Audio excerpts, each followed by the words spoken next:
I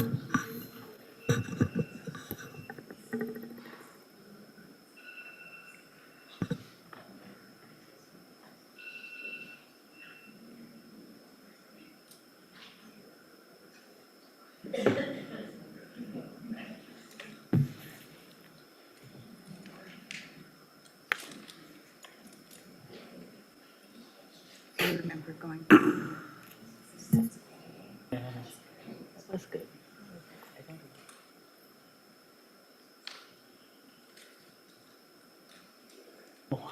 Yeah, we'd have better questions. I call to order this regular meeting of the Mount Pleasant City Commission on Monday, April 25th, 2022 at 7 o'clock. Please rise for the pledge.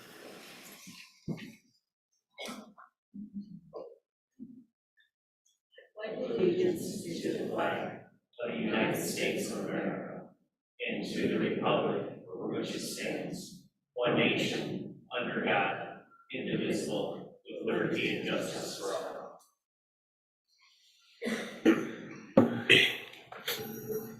Clerk Bob, can you please take the roll? Commissioner Alsager? Here. Commissioner Asman? Here. Commissioner Eke? Present. Commissioner Ronan? Here. Commissioner Bush? Here. Vice Mayor Simon? Here. Mayor Perschbacher? Here. We have a quorum. All right, we have a quorum. We will continue the meeting. We do have a couple of presentations today. First, Jacob Kane will be recognizing the Mount Pleasant Citizens Academy participants.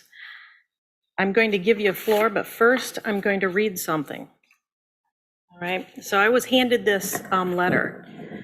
It says, "Dear Mayor Perschbacher and Manager DeSense, we, the Citizens Academy class of 2022, write to express our appreciation to Jacob Kane for all he has done to make our experience in the Citizens Academy insightful, entertaining, and above all, inspiring. Jacob brought energy and enthusiasm to each of the 7 sessions that made up the Academy. The curriculum was both comprehensive and well sequenced. Jacob complimented the presentations of several city employees and did an admirable job of motivating members of the class of 2022 to participate more actively in the affairs of the community. We want to thank all of the city staff who took time to share with us the challenges and responsibilities they face. Over the past few months, we have learned much and have developed a new appreciation for the dedication of those who serve our city. Godspeed to you and all the fine folks who serve. Warm regards, the class of 2022.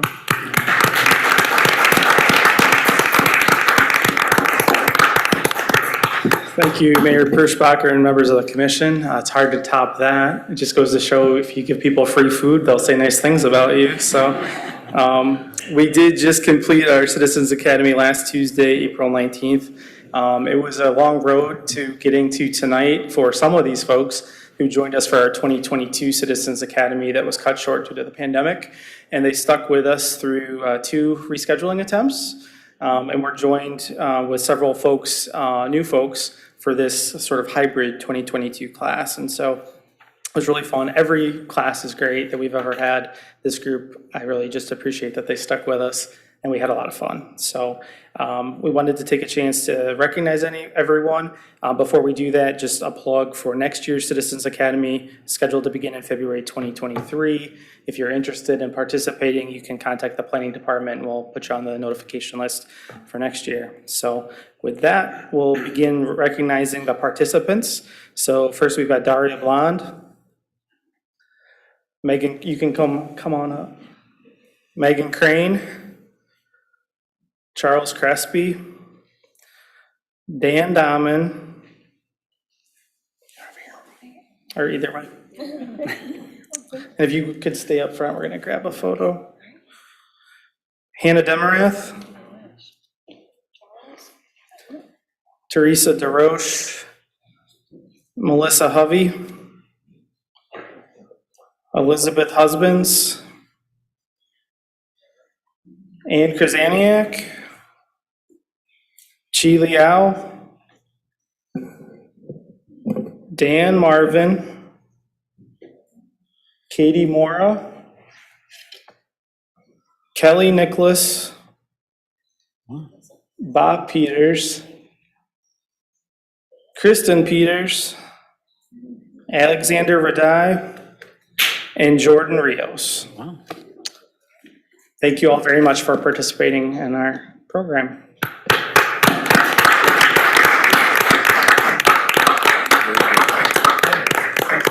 Always a pleasure, Bill.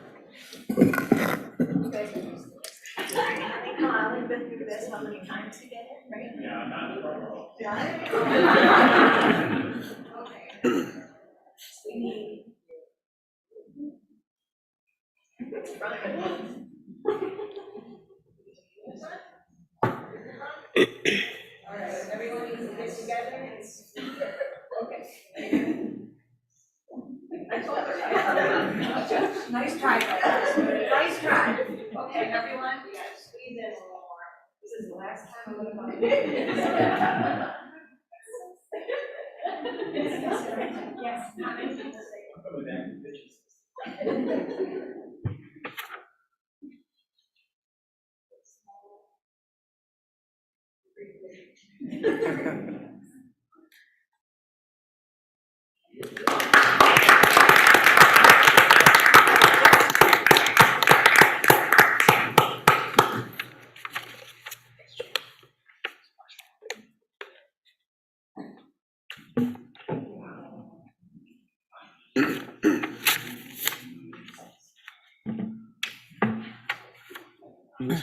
All right, at this time, we have another presentation.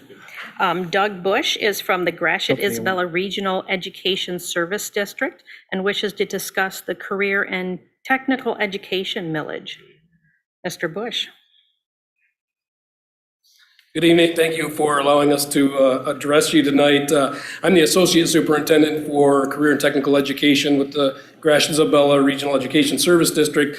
And I know you got a full agenda, so I don't want to take too much time, but we just wanted to make sure that everyone was informed that on May 3rd, there will be a millage renewal for the CTE programs. About 10 years ago, the area passed the millage, and through that time, we've been able to increase our enrollments, increase our programming, and this all relates to the skilled trades. We have two sites. We have one in Mount Pleasant, one in Alma. Mount Pleasant is our big one, and what that means is we have all of our districts from the area can send students in to the Mount Pleasant campus and take CTE or skilled trades programs, and that millage that supports those programs is up this May during the vote. So basically just wanted to let you know that this millage was up on the ballot. It is a renewal, so it wouldn't increase anybody's taxes. And these funds do support all of the money that is with this millage has to go towards career and technical education and supporting the districts in the Gratiot Isabella Education Service District. We passed out an FAQ for you guys and a little flyer about the programs, the millage, and all that is done there. But if there are any specific questions that you might have, there's contact information at the bottom. So just wanted to inform you again that that's on May 3rd, and it does support CTE program for the Gratiot Isabella Regional Education Service District. So thank you so much for your time. Thank you.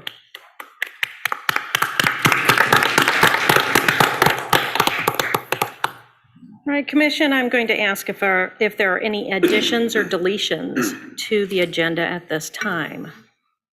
Manager DeSense. All right. Thank you very much, Mayor. So for the City Commission, the staff is asking that the Commission consider adding one item, and that would be to set a new public hearing for Monday, May 9th, 2022 for the CDBG WRI grant potential funding for secondary treatment process upgrades, and that we cancel the public hearing on the WRI grant tonight when we get to that, which is item 23 in your agenda. Essentially, staff was wanting to move forward with the WRI grant to fund some phase 1 improvements to our WRRF facility. Unfortunately, the scheduling of that grant is not going to work out with the schedule that we have for construction, and so we would like to move that back to a phase 2 2 project. And in order to do that, we would have to have a public hearing. We would have to name the new project, which is why we would set a new public hearing for the next city commission meeting. Okay. Is there any other additions or deletions? I'm going to ask that we remove item 24, as we have been asked if the staff could receive 2 more weeks to bring that information to us.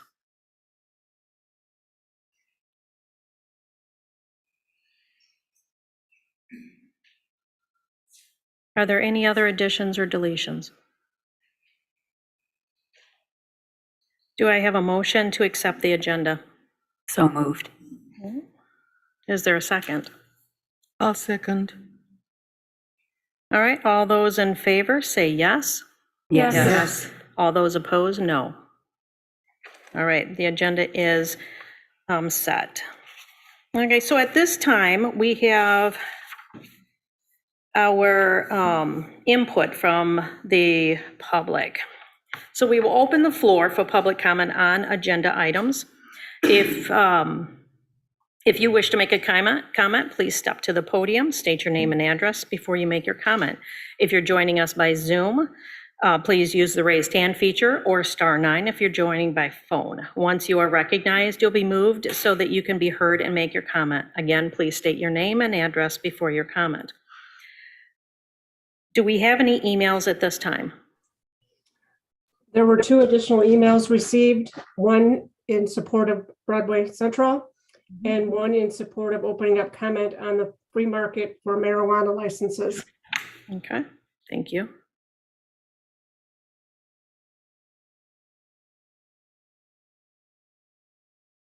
Okay, at this time, I will open the public hearing. If anyone would like to come forward to the podium to state anything on the agenda that they'd wish to speak on.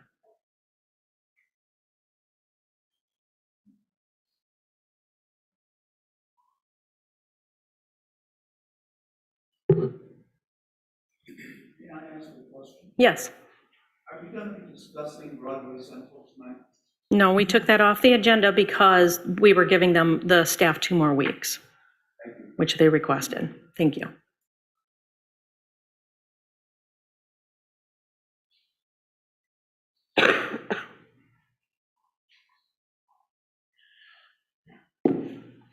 I'm Bob Bush. I live at 422 South Washington Street. So just want to thank you, Ms. Mayor, and the rest of the commission for giving thought to the free market and to opening up the regime for licensing of adult use marijuana. We've had arguments, we've had scare tactics from people trying to scare us into not doing what our people want to do. We've had the appeal to your emotions and that we don't have a bit, this company might not make it if you guys don't do it.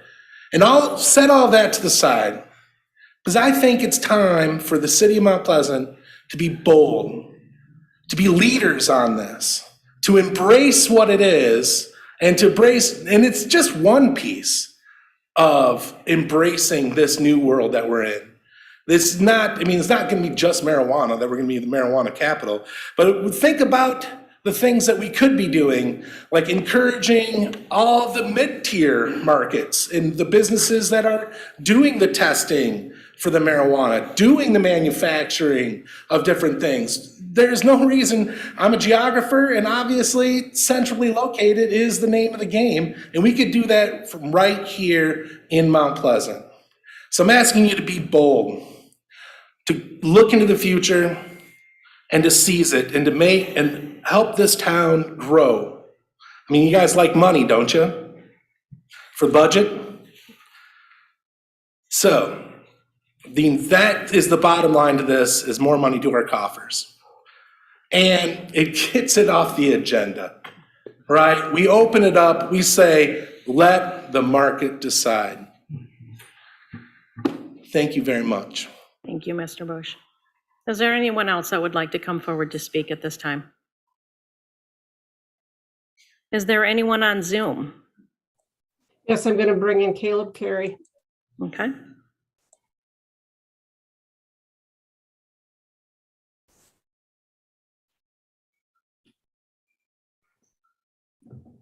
Go ahead, Caleb.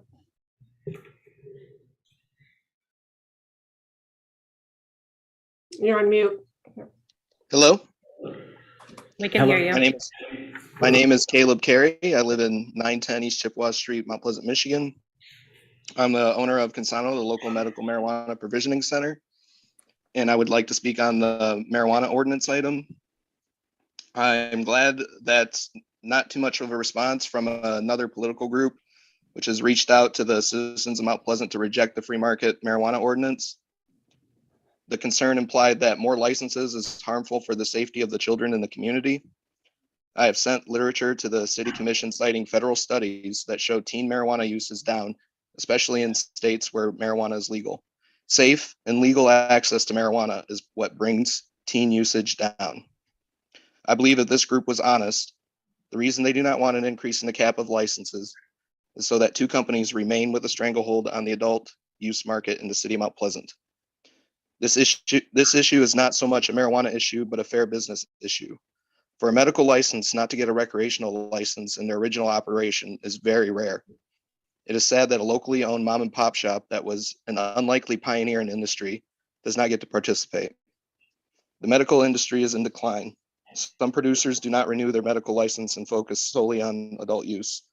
The sustainability of my business requires a recreational license.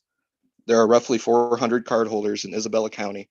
This is a much smaller number than the thousands of recreational customers in this city alone. The adult use retail market is controlled by two companies, which is less than the three companies that supply the much smaller medical market. The majority of this commission, I believe, wanted to limit the cap increase and help the medical market stay alive. I would encourage the public to view the city commission meeting, the last city commission meeting through YouTube or the city of Mount Pleasant's website, where the attorney from 3 is Enough hinted that there would be more litigation if reciprocity was passed. This free market solution is being proposed mainly because of the fear of litigation from corporate interests. The city had 4 months to bring language that could accomplish a limited license increase while addressing any legal action for their selection. Instead, they are given an ordinance that was written to only be recommended to not be passed. I recommend the city commission to contact the CRA or the MRA about scoring criteria. I would encourage the city commissioner to do this personally. My communications with them infer that it's up to the city to set the criteria. You could have set more points for residency, could have set more points for having a medical license. You could have given points for social equity applicants. There are available solutions that would better serve the community and local business owners than doing nothing. This has been a long fight for the survival of my business. I appreciate the city commission having frequent meetings of this issue of late. We need a solution. I unfortunately will have to close soon as we cannot afford operations as this stands. I'm sorry to my staff and to our loyal patients as they've been informed of our situation. All that remained will forever be family to me. Thank you. Thank you. Before we continue, I'm a bit puzzled. We are only setting a public hearing for the next meeting in May on the marijuana issues. You can still speak on it, but it might be more timely to speak May 9th on this, on those two public hearings. Is there anyone else that would like to come forward?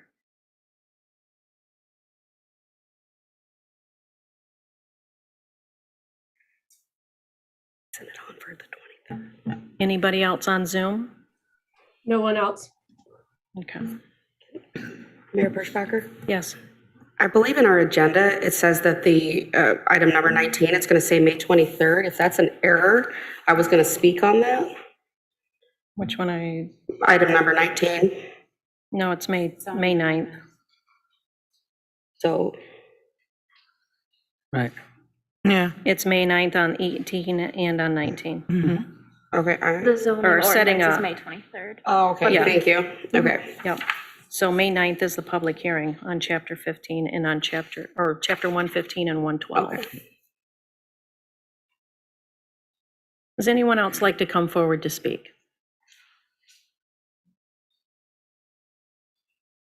Okay. At this time, we will close the public comment section. Manager DeSense, will you please review the receipt of petitions and communications? Yes, Mayor. Receipt of petitions and communications includes City Manager Report on pending items, First Quarter Investment Report, Minutes of the Building, Fire, and Sanitary Sewer Board of Appeals, June 2019, Minutes of the Parks and Recreation Commission from October and November, Resignation of Josh Jerome from the LDFA, term to expire 12/31/2024, correspondence received regarding Broadway Central, of which there are 12 pieces of communication that were in the City Commission packet. There's further correspondence on this and other issues that have been placed at your seat this evening. All right, thank you. Is there a motion to accept the consent calendar as presented? So moved. Is there a second? Second. All those in favor, say yes. Yes. All those opposed, no. All right, the consent calendar has, or the, You meant the receipt of petitions. I'm receipt of petitions. I'm ahead of myself. On the consent calendar, is there anything the commission would like to have removed and placed on the agenda? All right, Manager DeSense, can you please go over the consent calendar? Yes, thank you, Mayor. Consent items this evening include approval of the minutes from the regular meeting held April 11th, 2022, approval of the minutes from the closed session held April 11, 2022, consider Michigan Department of Transportation performance resolution for governmental agencies for the purpose of representing the city in transactions, consider award of contract for the 2022-2023 street sweeping disposal to Fisher Transportation, who was the only bidder on this and bid at $27.82 per ton of debris removed, with a total estimate for 1 year at $41,730. Consider award for contract for the Crapo Street reconstruction project to McGurk Sand and Gravel and budget amendment for the same. On this, the city had received 3 bids for the Crapo Street reconstruction project between High and Broadway. This includes removal and replacement of existing asphalt and subbase, as well as new curb and gutter. A new 6-inch water main on the route will be replaced with an 8-inch water main for increased flow. Construction is set to begin on August 2nd. McGurk Sand and Gravel of Mount Pleasant bid $1,350,588.90. The bid was lower than estimated in the street fund portion of the project, but higher in the water fund portion. Authorization of the bid will require a budget amendment of $93,723 in the water fund. Consider resolution establishing fee for minor site plan review. Receive an ordinance to amend Chapter 110 of the Mount Pleasant Code of Ordinances to allow the operation of pedicabs and set a public hearing for May 9, 2022 on the same, which would allow for the operation of pedicabs and pedal pubs within the city limits and set restrictions for operation. Consider setting a public hearing for May 9, 2022 to obtain public input on the Michigan Economic Development Corporation Revitalization and Placemaking Grant Proposal.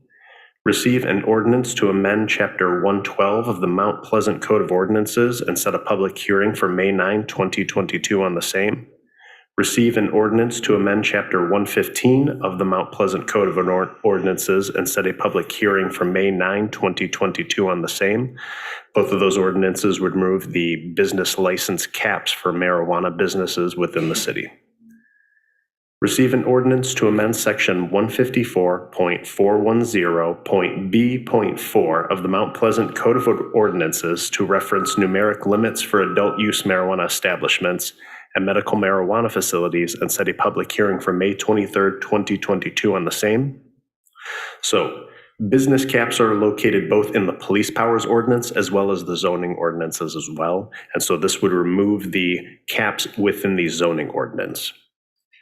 Consider a budget amendment for the 2022 Brown Street reconstruction project. This project is being done with $375,000 in grant funds from the state of Michigan. Brown will be reconstructed from North to High Street. Bids came in higher than expected, which is why MDOT requires the City Commission to approve a budget amendment of $95,980 in major street funds and $37,470 in the water fund. The project total will be $654,444.91. set a new public hearing for Monday, May 9th, 2022 for the CDBG WRI grant potential funding for secondary treatment process upgrades, which replaces this evening's public hearing on the same, and consider approval of payrolls and warrants. Thank you. Is there a motion to accept the consent calendar? So moved. I second. All right. All those in favor say yes. Yes. All those opposed, no. The consent calendar has been approved. Now we're going to move to item 22. This is a public hearing on the redevelopment liquor license for Jib Bob LLC and for the commission to consider the approval of a resolution on the same. Manager DeSenz, can you please give an overview? Absolutely. So Jib Bob is a Korean restaurant that is relocating to 214 North Franklin Street. They're applying for a redevelopment liquor license with the state of Michigan. Jib Bob meets the requirements set by the state for this license. A public hearing is required prior to consideration of approval by the City Commission. Following the public hearing, the City Commission is requested to approve the attached resolution in your packet. All right. At this time, we are going to open the floor for public comment, or for public comment on this hearing. If you wish to speak in reference to this public hearing, please come to the podium, state your name and address, and you will be given 5 minutes to speak. If you are joining us by Zoom, please use the raised hand feature or *9 if you're joining by phone. You will need to state your name and address first, and then you will be given 5 minutes to speak. Is there anyone that wishes to speak on the redevelopment liquor license for Jib Bob? Is there anyone in Zoom? No, there's not. Do we have any emails? No, we do not. All right, at this time, I'm going to close the public hearing as no one has come forward. Commission, do you have any questions you would like answered at this time?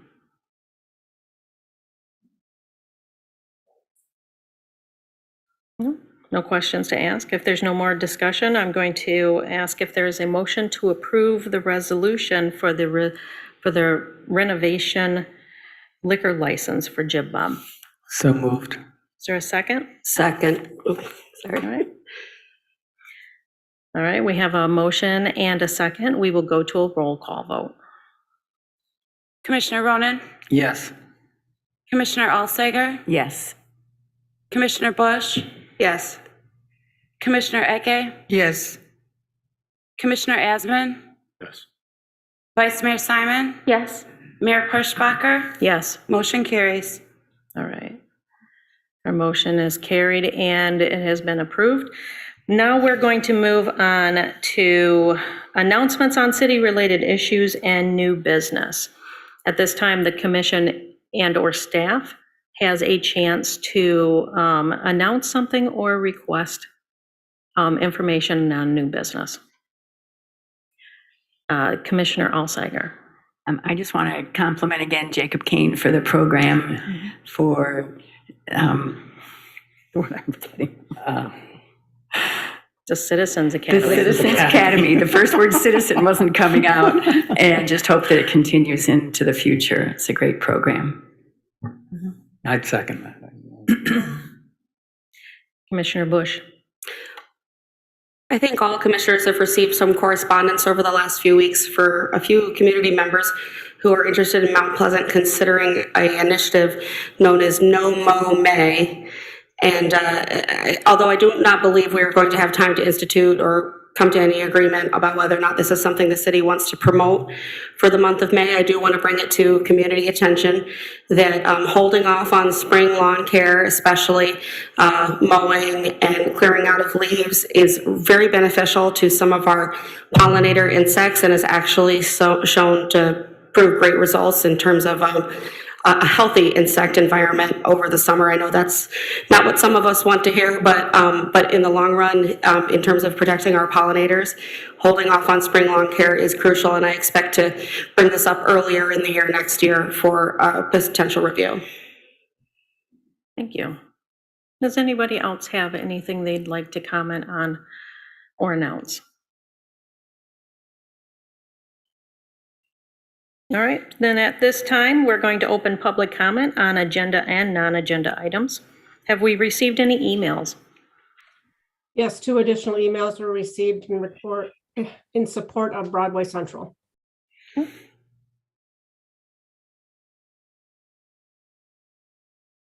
All right. If you wish to make a comment on agenda or non-agenda items, you may step to the podium, state your name and address before you make your comment. If you're joining the meeting by Zoom, please use the raised hand feature or *9 if you're joining Zoom by phone. Once you are recognized, you'll be moved in so that you can be heard. You'll need to state your name and address, and you'll be given 5 minutes. Is there anyone that wishes to come forward?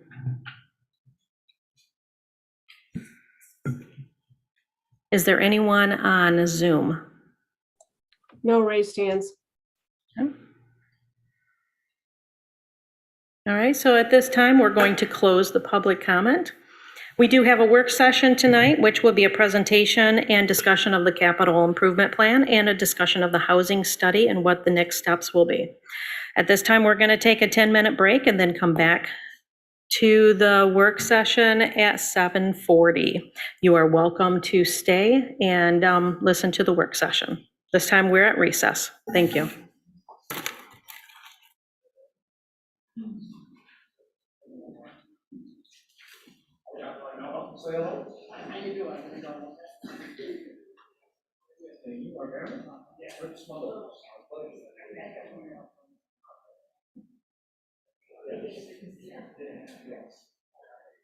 I don't know these commissioners.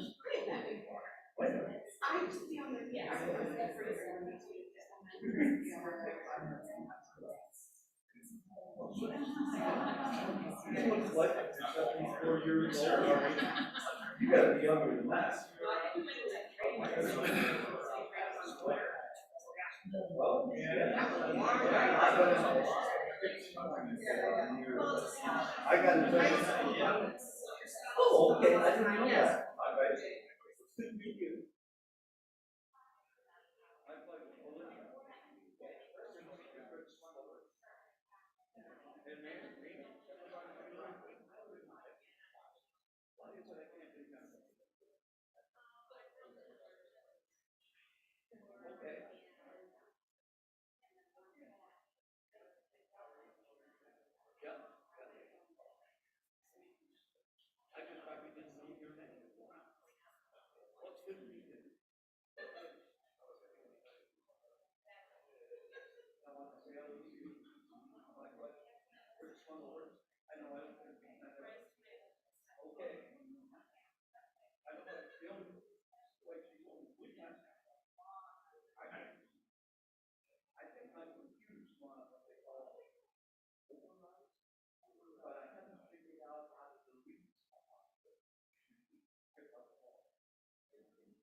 Hey, Mary.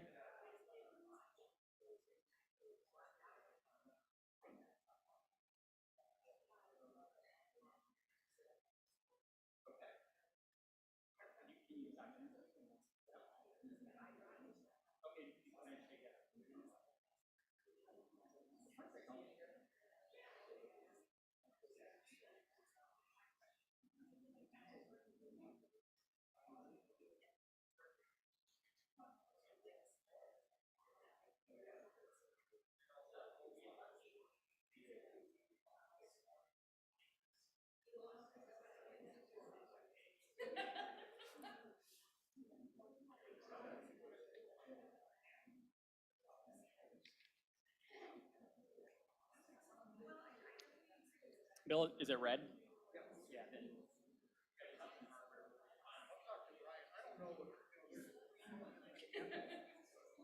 Oh, like somebody heated open. Yeah. Yeah. There's no push bar on that. Yeah, there is. Oh, there is? Yeah. So and the push bar is over.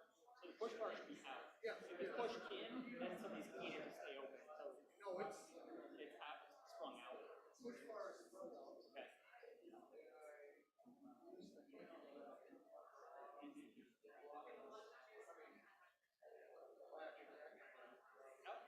Okay. So.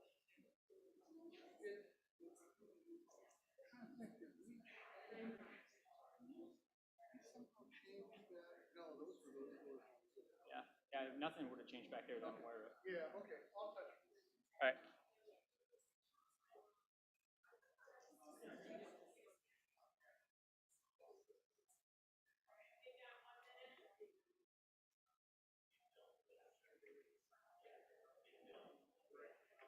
I heard you, Amy.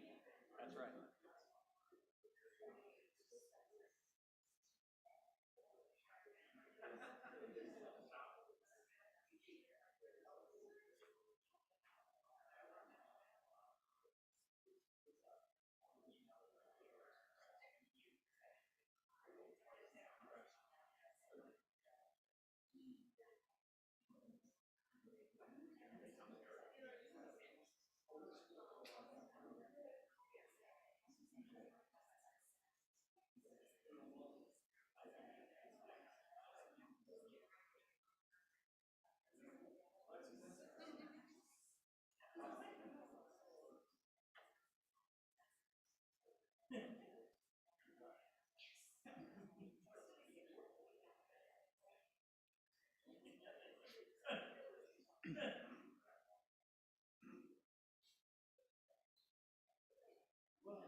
None of the mics are on.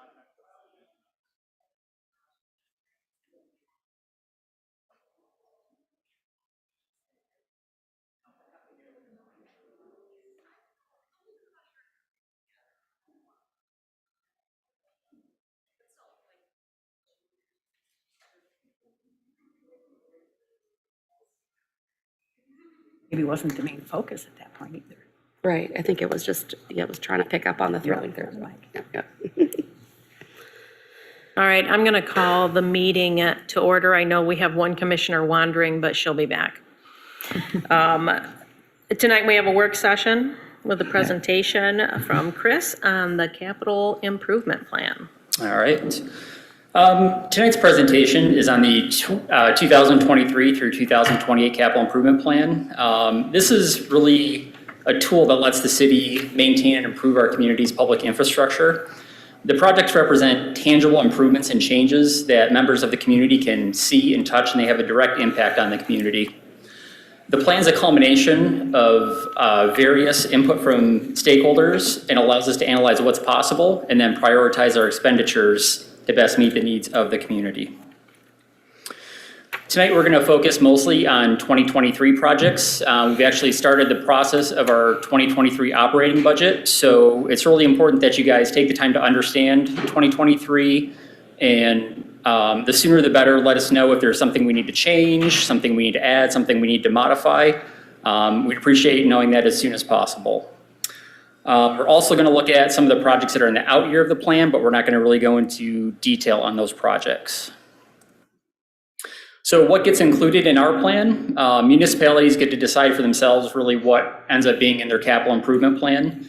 For Mount Pleasant, we do projects that are at least $20,000 and are expected to last for at least 10 years. Looking at what's changed for last year, we got the results in late 2021 of the comprehensive stormwater study. And the results of that study indicate that we have almost $20 million of projects that need to be completed to really alleviate the major stormwater issues that we have facing our city.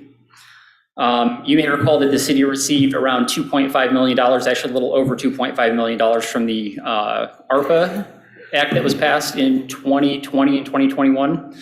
What this plan recommends is using $500,000 of the ARPA funds towards the town center rehab to match the MEDC funds that could be available for that project. We are also recommending using $525,000 of the ARPA funds towards the GKB / Mid-Michigan Pathways to match funds from the other entities that would be contributing to that project. And due to funding constraints, just from projects coming in more expensive, and then when we kind of cash flowed everything, we had to make some reprioritizations of what we had in the plan. Things that you may have seen in prior years that we either reduced or delayed would be the East Side Park improvements, the Mission Creek parking lot, new sidewalk, which we still have a little bit of that in the plan, but we've delayed quite a bit of it, and our pedestrian street lighting would be the major ones that have been sort of reprioritized for affordability. Some of the sources that we look at, we construct the plan, we look at all of these various inputs, and one of the questions that we get quite often on the capital improvement plan is what is a PASER rating?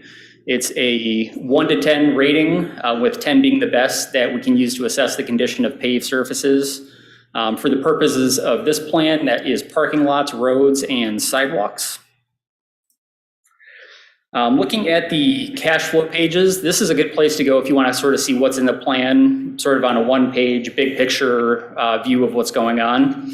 And really what it also lets us do is it lets us kind of look at the timing of the projects. Do we have things in the right order? It helps us to save up if we need to get reserves built up for larger projects. And it shows what grants or donations we could be expecting and hoping for as we look at how we're going to afford doing everything in the plan. Jumping into the 2023 projects, for public safety, we have HVAC updates, which is replacing the 40-plus-year-old boilers. The roofing project is a 4-part project, and we're doing a section every 2 to 3 years, and this is the 3rd out of 4. So we'll have one more in 2025.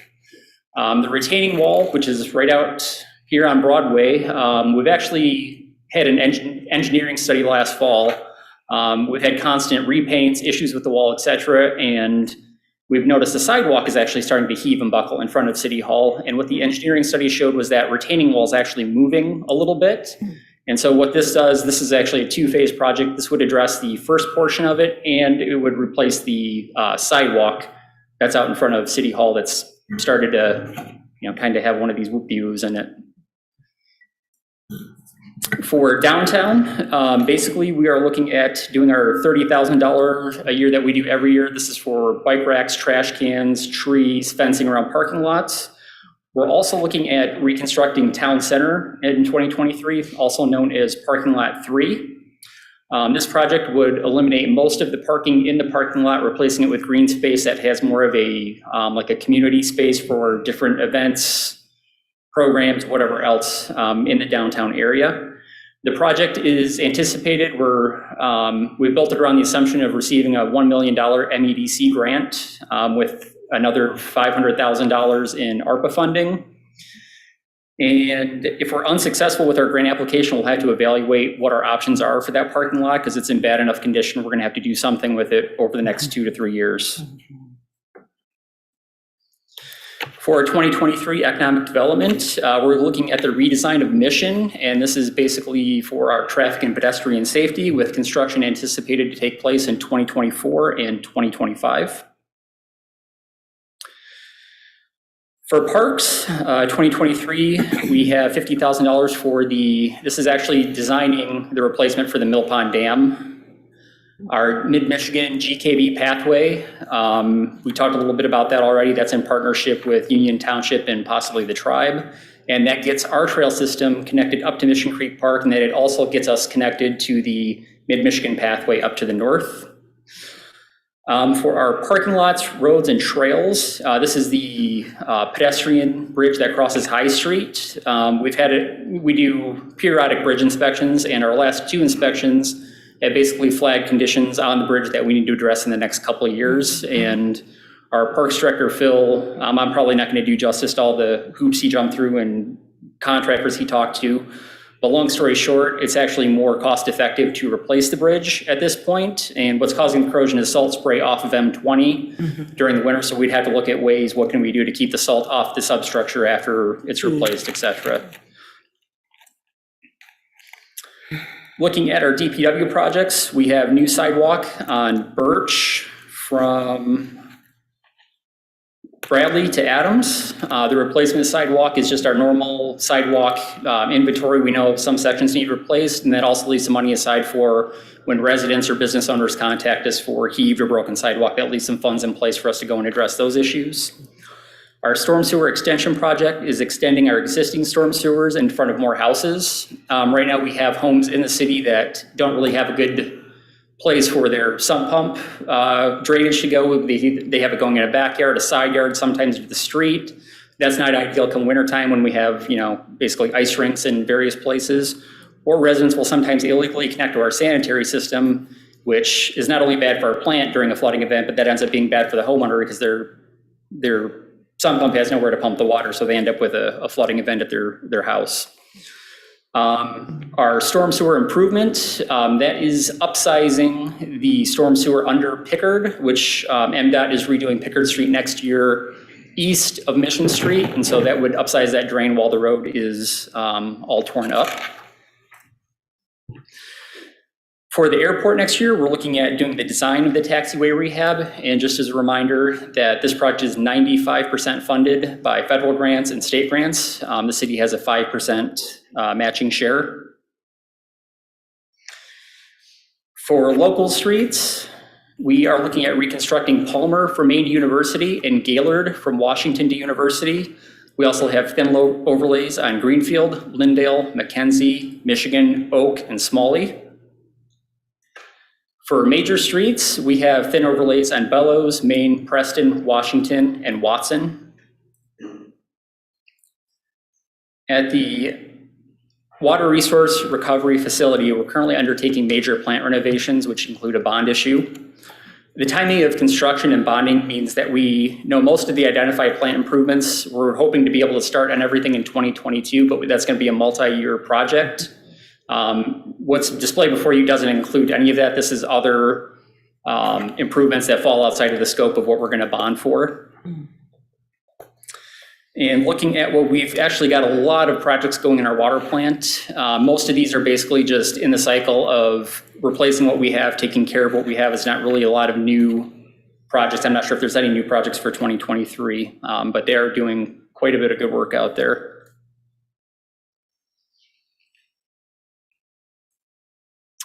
So taking a look beyond 2023, this is a list of our more ongoing projects. So you'll see them sprinkled throughout the plan where you'll come to a page and it'll have multiple years looking forward, sort of what we're planning there.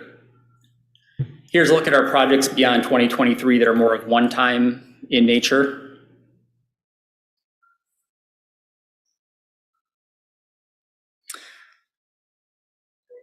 If you look back at the appendices in Table 6, this chart shows potential projects that are not currently in the plan, or they were in the plan and they've been delayed beyond the 6 years. And some of them are not in the plan because of funding considerations. Other projects, it's possible we just don't have enough information really to put them in the plan yet. So tonight, after this presentation is done, we want to just basically see if the commissioners have any questions about the ARPA funding, the storm sewer, the project reprioritization. For the May 9th work session, anything that we can't get through tonight, or if you want time to think about it, take a look at it and then come back with questions. We would ask that if any city commissioners have questions on the capital improvement plan, please get those to manager dissents by May 2nd. So that gives staff time to look at anything, research anything we need to take a look at. And then to finish the process out, we already have a public hearing scheduled for May 23rd. We set that at the last meeting. The charter requires that we adopt the capital improvement plan by June 13th, and then the 2023 operating budget that has these 2023 capital projects will be brought to you for presentation on September 12th. And with that, any questions? Commissioner Alsager? I just have one. It looked a little bit to me like some of the 2023 projects were some that we looked at for the 2% funding. Is that true? Yes, yep. Any other questions? Commissioner Ronan? Yeah, I had some questions. What percentage of the opera funds are going into this capital plan? Total ARPA funds received were like $2,597,000, and we're recommending using $1,025,000 for these capital projects that have external grant sources. Great. I've got one more. Can I ask another Yes. question? And I apologize, I haven't followed up with this, and I read the capital improvement plan, we got a copy like a month ago or something, and I just, Lansing Road. Okay. Yeah, it looks like sort of a butchered parking lot. Is that the one I'm thinking of? The one that abuts Sacred Heart. That would be Franklin. What is it? Franklin. Is it Franklin Street? I believe so. Yeah, the one that looks like it's all been torn up. It's probably the worst road in the city, I would say. I would have to double check. I think we have that scheduled. Is there, actually, I think we have our city engineers on Zoom. She might be able to answer that for us. And I apologize for not. No, that's okay. Franklin is the one that dead ends at Sacred Heart. Lansing is the one that goes. It is Franklin. Yeah, excuse me. I believe it is in the plan, but I would want to verify. Okay. Stacy, are you there? Can you hear me? Yep. Yes. It is in the plan. We did have to move it back a couple of years based on funding issues, but we have it in year 2028. Yeah, is there any way we could, 2028? Again, I haven't done a PASER rating on every road in Mount Pleasant, but what's the PASER rating for that road? It's a 5. So it's structurally not terrible. I mean, it doesn't look the greatest and it's a little bit rough surface, but it's still structurally pretty sound. So that's why we had to make some tough choices about what to move where, and we moved that one out to 2028. Yeah, and what's a PASER rating that you would say needs attention? Well, once you get down in the 3s, you're definitely in a poor condition. 5 would need some attention, but we have some 4s that are up sooner in the plan. So there are no 5s on the current plan? Yes, there's 4s and 5s. Would there be any way to look at the 4s, the 5s that are on the plan and just, because it's been pushed out many times at this point, from my memory anyway. Some of it's in coordination with some of the storm sewer work too, but we can certainly take a look at it again and see if there's anything we can shuffle around. Yeah, and I'm not pushing for this, but it is, it looks horrible, yeah. Thank you. Yep. Commissioner Alsager? I just had one other question. A resident reached out to me about High Street, and is that one that MDOT would be doing if it's not on our list? Go ahead. Oh, High Street west of Mission, it would be M20, and that's an MDOT route. They recently resurfaced that just a year or two ago, so that's in pretty good condition.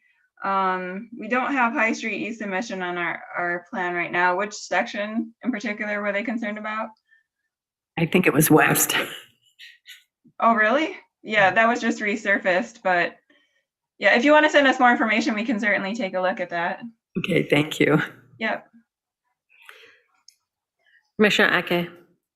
So, did I hear you mention Preston and Watson? Yeah, we're looking at, go ahead, Stacy. This is like your. What section? Are we talking for the overlays? Yes.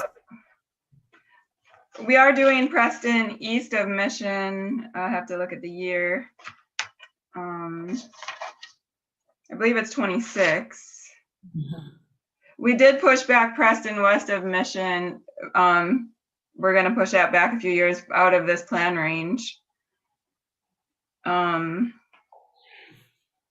Is there a reason for pushing it out of the plan? I mean, students use that. Just based on condition, we felt that could be pushed back a few years. Okay. And with less Act 51 funding now, we had to make some choices on what projects could move. And we also had that discussion with CMU. I think there was an overlay section. I've got to look again. Let's see. Is anything happening with Crawford? We do have Preston. We have an overlay on Preston from Crawford to Washington in 2023. So Crawford to Washington 23, and then Mission to Linwood is a complete reconstruct in 2026. Okay. Thank you. Yeah. Any other questions? Commissioner Bush? Just for my visual assistance, you mentioned a parking lot 3 that was going to be receiving some, attention. Can you tell me a little bit more about that and where it's located exactly? Sure. Parking lot 3 is town center, so right down here. That's okay, perfect. Yep. That's what I was wondering. And so there's if you look in the plan, basically nothing's been finalized yet, but there's a possible sketch of what it could look like. But Okay, it's related to that long-term. Correct, I'm yes. familiar with that long-term Yep. plan. It's related to that. Yes. Perfect. Do you know what page? Yeah, that was looking for that. Sorry. We need like a table of contents. Yeah.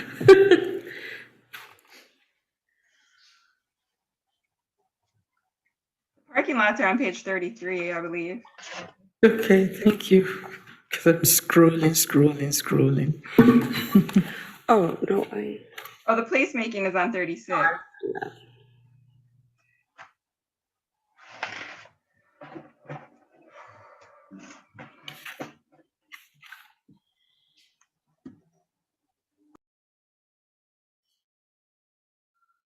Any other questions?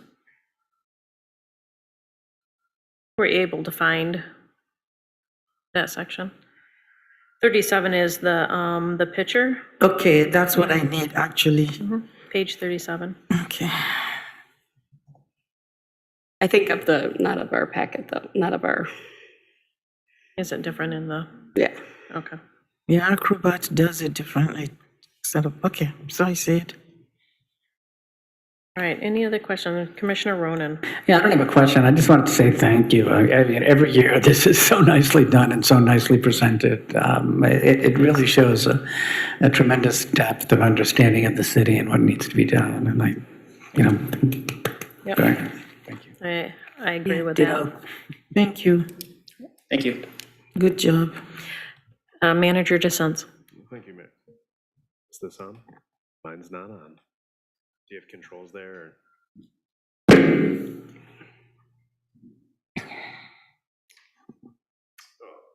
At any rate, in particular, I just want to maybe piggyback off of what the city engineer was saying and also one with regard to our streets, in particular funding. So because we saw our population decrease in the latest census, that does have an effect on roads funding as well too, as roads funding is a combination of a multiplier between lane miles as well as people within the city. So because people had decreased, that does decrease those multipliers. So we see some of our roads funding decrease.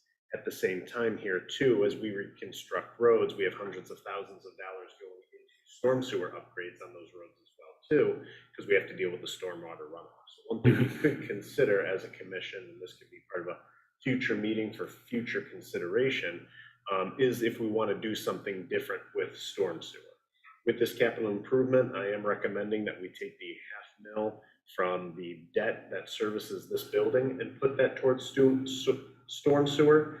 That equates to about $250,000 a year in storm sewer that we can do. But our storm sewer plan that was done does call for about $1 million per year. So we're only at about 25% of what the engineers say that we really need. I think your mic is on. Perfect. There Thank you you. So something that we could consider in the future is something to levy for storm sewer, and then that we can utilize and keep more of our major streets funds and local streets fund within those funds as well. Yeah, we've talked about this before. Is there any update on how Ann Arbor is doing with their model? I mean, is it, because it's something like that, it just makes, or could make sense. I'm not a storm sewer. Yeah, I'll have to take a look. Last I knew they were getting sued. Surprise, right? Last I knew they were getting sued. Last I knew, I think it was either Rochester or someone else, Southeast Michigan, had undergone the complete study similar to what Ann Arbor did, calculating all the imperviable surfaces and then making a levy based on that. Before they could actually get that going forward, though, they've been sued as well, too. So there may be some, and that's just to say that it has to be court tested, right? And once it's court tested, though, obviously we would be in a lot better position if we were to look at following in their footsteps. So Thank you. Something I'll continue to follow. Thank you. Any other questions, statements, comments? All right, Chris, thank you so much. Thank you. We appreciate it. Thanks, Chris. Thank you. All right, so now we're going to move on to the housing study. Manager DeSenza, can you give us an overview? Absolutely. Happy to tee this one up.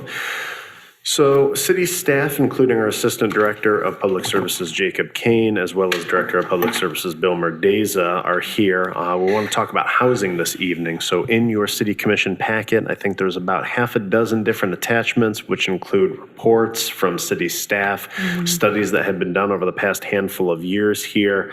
Ultimately, what we want to do is we want to be able to focus in on, based on the information that's provided, what do we want to focus on as far as housing goes? Do we want to focus on taking a look at converting rentals to homeowner occupied housing? Do we want to reinstate the owner occupied incentive program, or do we want to come up with a new program? Do we want to look at neighborhood enterprise zones? Do we want to look at pilot programs, et cetera? Is this a focus on affordable housing? So with that, what I want to do, though, is have both Jacob and Bill come up and just kind of tee up the conversation a little bit further, highlight some of the information that's in your packet, and then start moving the conversation from there. Sounds good.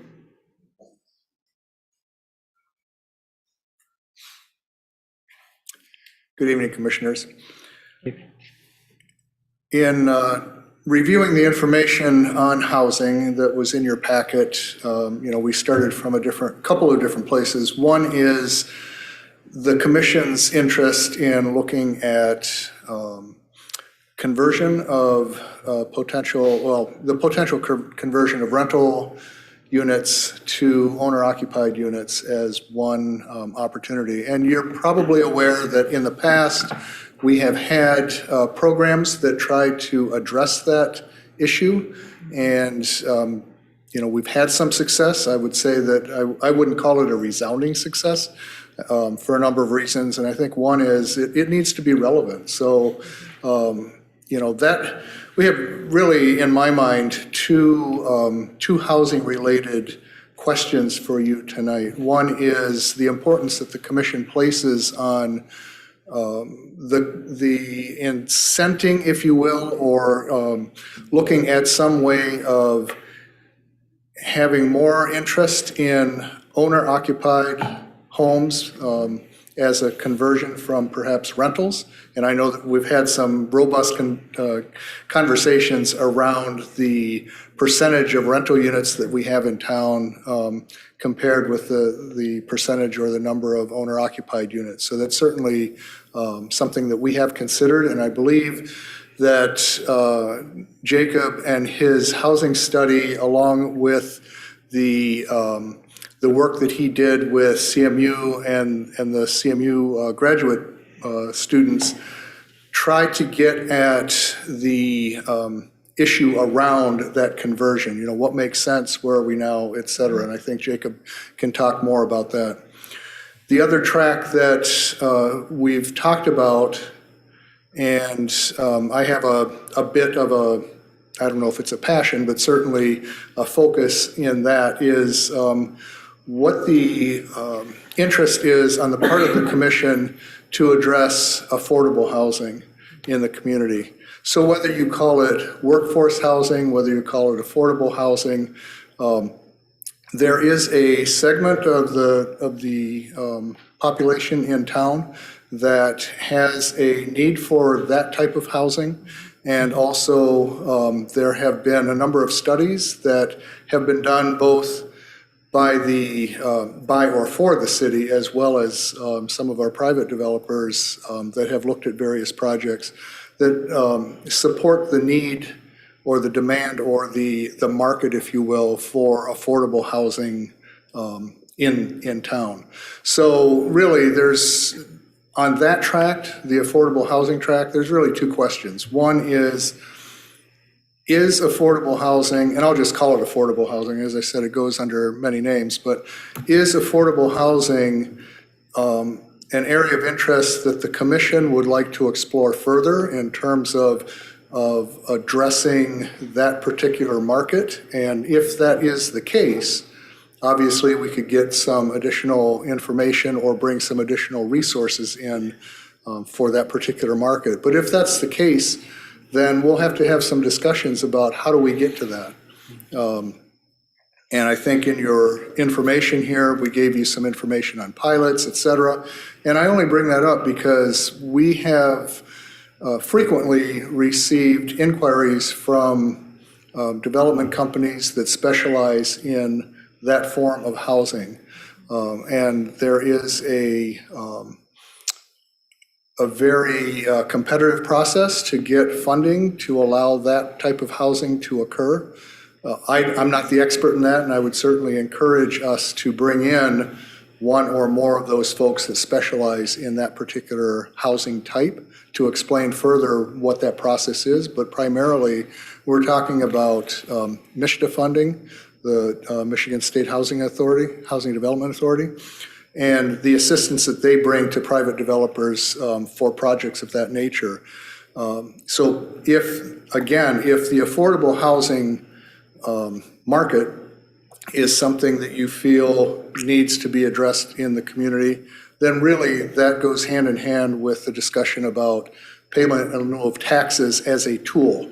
I don't believe that we can be competitive or even address that need if we don't have that tool in our toolbox. And as the material in your packet indicates, we have had a policy adopted by an earlier commission that has basically taken that tool out of the toolbox. So we're certainly interested in working with the commission to whatever direction or that you feel is important to move forward.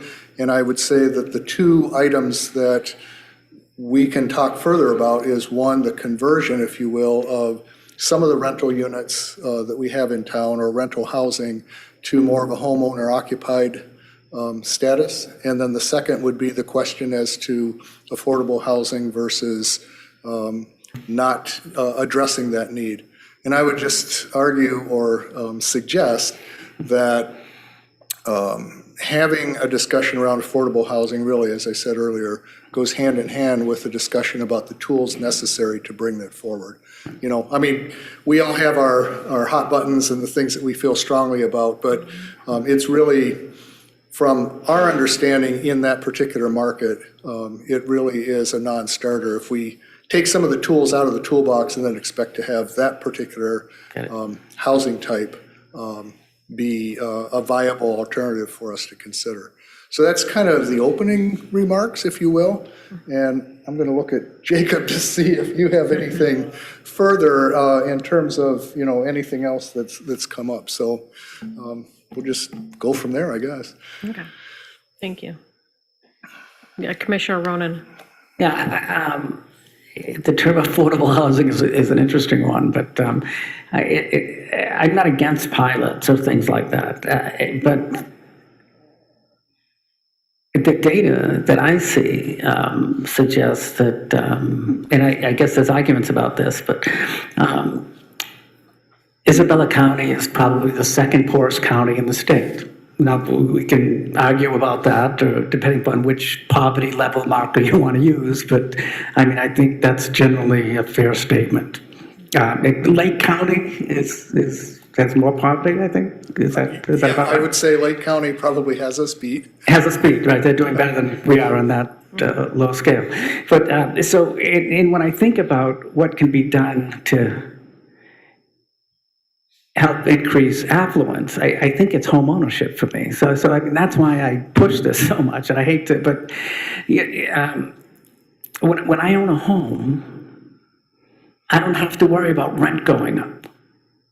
You know, so I see the city being concerned about the number of real estate projects that where you can get rent for $800 a month or less. And we don't have a lot of apartments like that, right?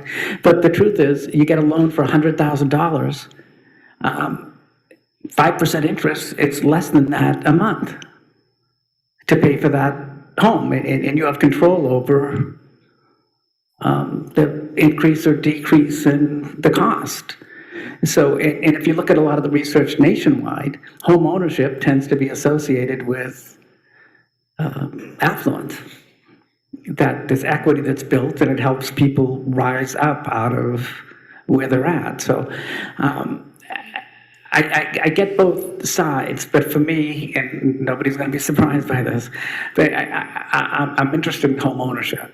And whether we use opera funds for it or whether we use other things for it, but I'm interested in stimulating home ownership in the city. We're below what the national average is for a university town. It's about 50%. We're at about 34 to 30. We can argue what the numbers are. It depends on where you look, but you know, so that's where I see the deficits. And then we have these landlords who are saying, they're coming to us and saying, we want our taxes lowered because we can't rent the way we used to, because there's less students.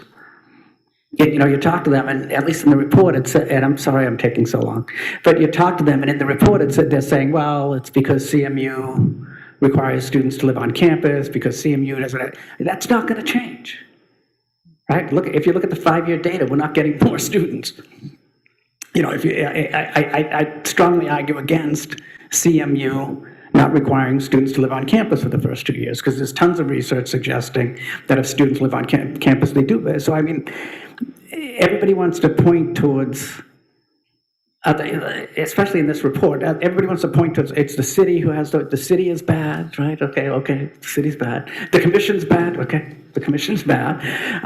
The people who own the real estate are bad, okay, they're bad. You know, the residents are bad. Paul, I mean, we need solutions. and so I think I'll agree we're all bad or whatever, blah, blah, blah.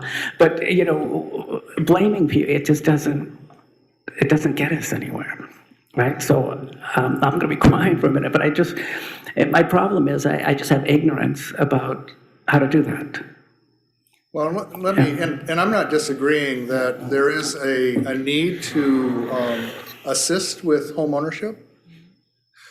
I would also, though, challenge that not everyone can afford to buy a house, even if they wanted to, and so income plays a role in that, as well as the information, Lou Bender in our recent workshops had indicated some data to you in terms of rising or upcoming trends with new age cohorts in terms of what they're looking for in housing, and it's not always a home ownership option. So just bear that in mind. But just as a real quick definition, if you will, workforce housing or affordable housing, if you will, that's really talking about housing that people can pay for while still having money left over for food, transportation, healthcare, et cetera. And sometimes there is a segment of the population, I don't know if you're familiar with the ALICE statistics or ALICE report that the United Way has done. So that's asset limited, income constrained, employed, right? So many of the folks that are struggling as an ALICE household are essentially one major bill away from a major economic hardship to their family. Whether it's bankruptcy or just trying to make the ends meet if they have a major car repair or something like that. So I would argue that the two aren't mutually exclusive, and that paying attention to both aspects, because we have seen a market for both in the community, would make some sense. But again, I don't set the policy, obviously, you do, and so. I agree, Brian, but, am I supposed to be acknowledged? Okay. Brian? Bill. Bill, I'm sorry, I apologize, Bill. Jeez. Brian and I work together all the time. Okay, Brian Kenshin. Obviously, old, has dementia, whatever. But I agree. My fear is, though, the easiest thing to do is to do a pilot. Do you follow what I'm saying? I'm quite confident that if we said to one of these companies, yes, we'll work with you to get approval for a pilot, we'd have a pilot building here. I'm quite confident, right? That, I'm not against that. I'm not saying that can't happen. But that money goes outside the city. There's some big company that's going to take all that money. It's going to go to Detroit or Lansing or wherever the company's from. There's going to be some shareholders that are going to get a lot of money, and that's just money leaving our city. So I think we can do that, and we'll look good. But I don't think it's going to do anything to deal with the fact that the statistics on home ownership are significantly below where they should be. There's no argument about that, at least when I look at the data. Well, I would defer to my colleague here in terms of his work with CMU and the housing studies to have a discussion around that too, because I'm not the expert in terms of what the studies show. Jacob worked pretty closely with the CMU folks in terms of the data that went into that. So I'm going to look to you, sir, if you want to add or provide some additional data along those lines. I don't have too much to add on that, other than to say, in terms of owner occupancy, I certainly agree that homeownership is a great way to build wealth and to stabilize folks on their way out of poverty long term. And I'm partly biased as a former board member of the Habitat affiliate here in town, so I preach that message a lot. I think what would be helpful in terms of moving forward with policy around that topic is to understand if there's other dimensions to owner occupancy that the commission's concerned with. In the past, our owner occupancy efforts have been targeted at buyers as opposed to sellers, which had some downsides at the time. I think the housing market has changed quite a bit since 2015, and so that may no longer be the case. The other consideration in the past has been geography. And to Bill's point, one of the advantages of the housing work we did in 2019 was really drilling into that raw census number on owner occupancy. which is alarming. It shows a very low owner occupancy rate, but it includes every unit of housing in the community. And so it includes attached apartments, it includes housing types that you would expect to be rental types of housing. And if you went to some communities, you would find very little in the way of apartments.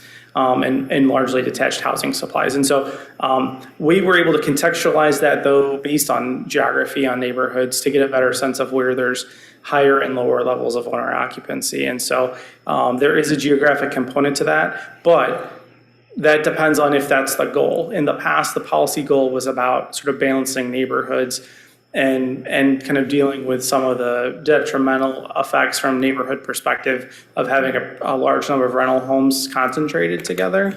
If the commission's primary interest is just owner occupancy or home ownership in general for the sake of home ownership, that could potentially be a very different program or a broader program than the one we've had in the past. So those are the kind of questions I'd be interested in if there's common agreement amongst the commission that home ownership or owner occupancy is of interest. That would help us to perhaps come back at a future meeting with some more targeted policy suggestions on how you might address that.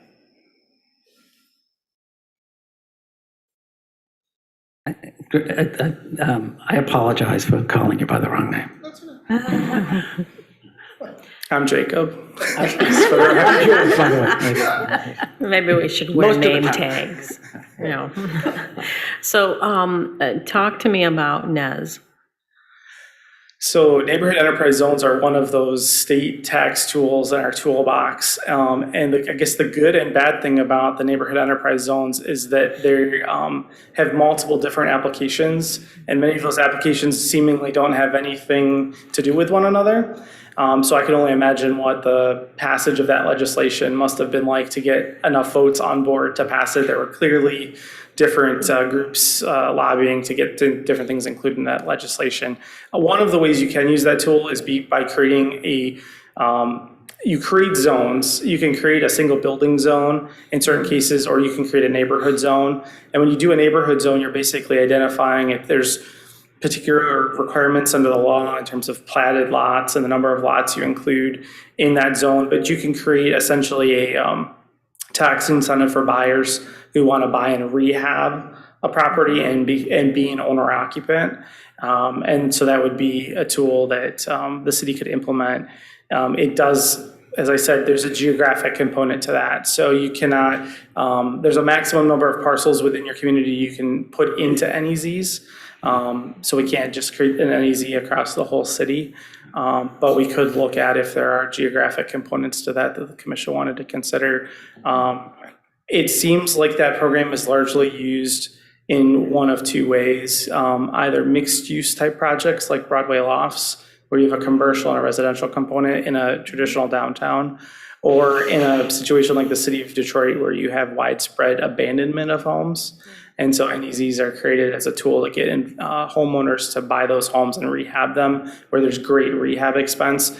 And because of the state of the homes, the tax value at the time of purchase is really low, so that NEZ benefit can be really favorable. I'm not going to pretend that I necessarily see that we have a really obvious neighborhood or area that we could apply that, which is actually good news. A lot of our neighborhoods are in a lot better shape than they were even 10 years ago. But we may be able to zero in with some of our data and find places where there would be utility in creating those boundaries, or we might have a high concentration of existing rentals, or where we can look back even to our neighborhood wellness census data from 2017 and see if we had any pockets where there was maintenance issues, look at assessing data and see if there's any places that have kind of unusually low taxable values where there might be an added, maybe some upside potential for those buyers. It's really about trying to get the buyers in there. The problem we had with our previous owner-occupied incentive program, from my perspective, when we studied it back in 2015, was that there just simply wasn't a push to get properties on the market for sale that were qualified to be in the program. And so if you went out looking for a property that had a rental license on it, you weren't finding much. And more often than not, we were having buyers find out in the closing days of their purchase process that there was an incentive program, getting an application in and getting an incentive, and they were buying that house either way. Right. We surveyed them and they all said, oh, no, this had a huge impact on my purchase. But I can tell you the ones that I was a part of, folks were already under contract, and then the realtor found out. Someone in the office said, hey, it's got a certificate. And so it was not really having a huge impact. The good thing was, from a homeownership perspective, at least when we studied it back then, many of those properties stayed owner occupied. Oh, okay. So it did have lasting power where it was used. It's just, we had many other rental properties. I think when we did the math, it was about 10 or 15% more properties became rentals during that period than became owner occupied. So we ended up having more rental units at the end of the period of that program than we did when we started. Commissioner Bush. I just want to make a comment on my opinion about pilots. My concern would still go back to the developmental land inside the city limits. And I would be willing to consider it for sure, but I would think it would definitely be a case-by-case basis and not any kind of blanket removal of that policy that was already set up. I mean, if we want to look at it for like a one-use project to see if that addresses some of the needs, by all means, I mean, it's a serious need. And if that is a solution, I would definitely support that. But I also agree with Commissioner Ronan that home ownership is something that is tied to all these other metrics that could really help our community. And there are circumstances where home ownership, although it's more of a risk, can be more affordable than rental and more predictable.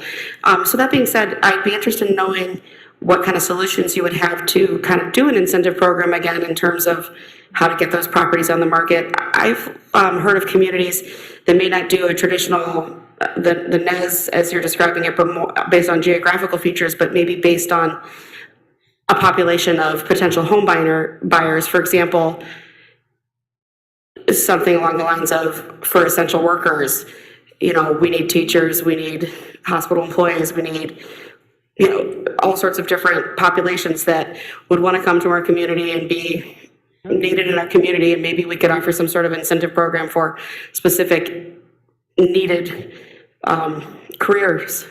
Sure. I mean, I think the key difference, and I'll probably largely defer to the manager on this question, but with a NEZ or a pilot, you're typically not giving up something that you currently have. And so you're usually developing a site that doesn't have a taxable value, or in the case of an NEZ, you might be taking a home with a really low value. And in the long run, after the NEZ expires, so those homes get a certificate and it's for a period of years. I think it's 15 years is the maximum under the program. Right. So after the 15 years, if the home's improved, the rest of time that value goes up and the positive impact it has on values in the neighborhood is going to, I think, probably ultimately over a period of time accrue to the city's benefit. Other types of programs like our previous owner-occupant incentive program, we were using other money. So we're playing with city money then that we already have. We had allocated some HODAG money that the city had towards that previous owner-occupied incentive program. When that was dedicated, that was $100,000 that was set aside for that program. And it took the better part of almost 10 years for that money to be allocated through the grant. I think the challenge with that grant program, in addition to the lack of inventory that was eligible, was that the amount of funds was not significant in most cases. It was up 5 to 10% of the purchase price of the home, and it was all on the seller and the buyer side. And so it wasn't doing anything to necessarily get properties on the market for purchase. What I don't know, I pay very close attention to the MLS. It's kind of like my distraction online. I probably could find a cooler one than the MLS, but that's a multi-list service. So like looking at realtor.com or Zillow. And when I started working here in 2015, I get a lot of calls in my office for people looking for more property and people looking for rental property, and especially parents of students, I'm going to buy a house and put my kids in it. It used to be the case that nothing ever came for sale with a rental license. I mean, it just didn't exist. It was very rare. That has changed a lot in the last couple of years. It's still not like a preponderance. There's not hundreds of properties out there, but there are a lot more than there used to be. And so the market has shifted. And I think some of my findings from that study previously regarding the program was very much like, we got to find a way to encourage people to put property on the market for this program to work. I don't think that finding holds up anymore. But it's still an issue, because if those properties don't exist, then your incentive dollars are meaningless. I was kind of wondering if that would be the case based on like declining trends like Commissioner Ronan was speaking to. And The study you presented, or Steve, Dr. Colorado, and you worked on, it was about 23% said that they'd sell. And not even at a huge, I mean, I'm not arguing that the numbers are accurate, but I mean, it's enough to suggest some fluidity.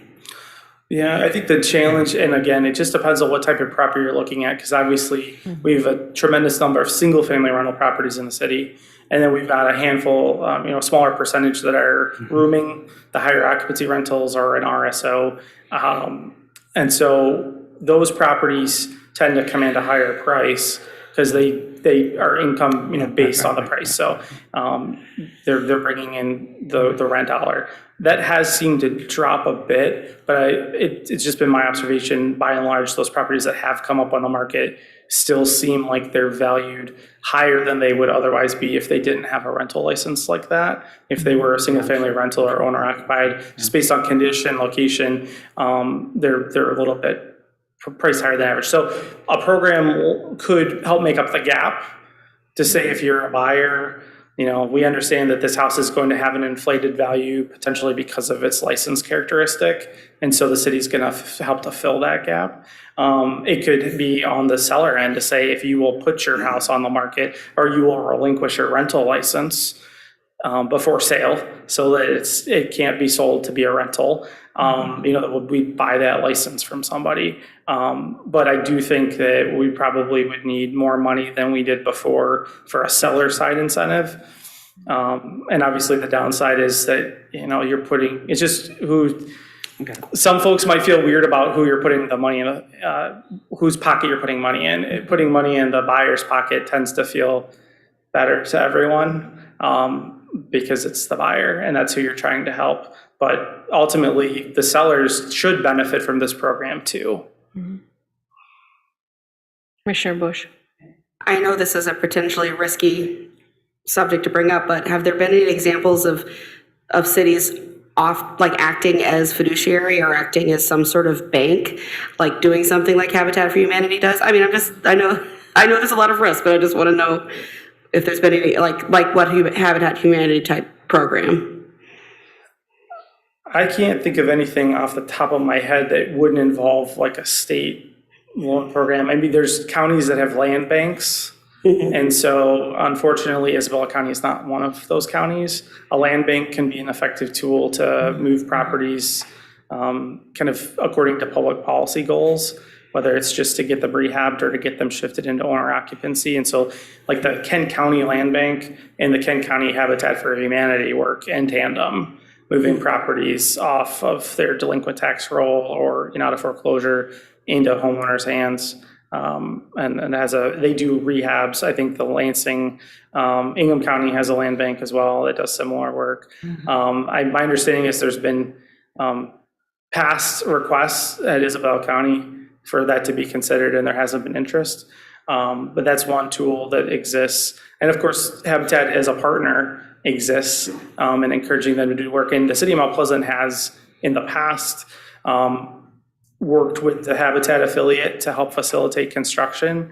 That was primarily through obtaining vacant lots in the city and selling those to the affiliate to construct on. The problem right now is we just don't have a large number of vacant residential lots in the community.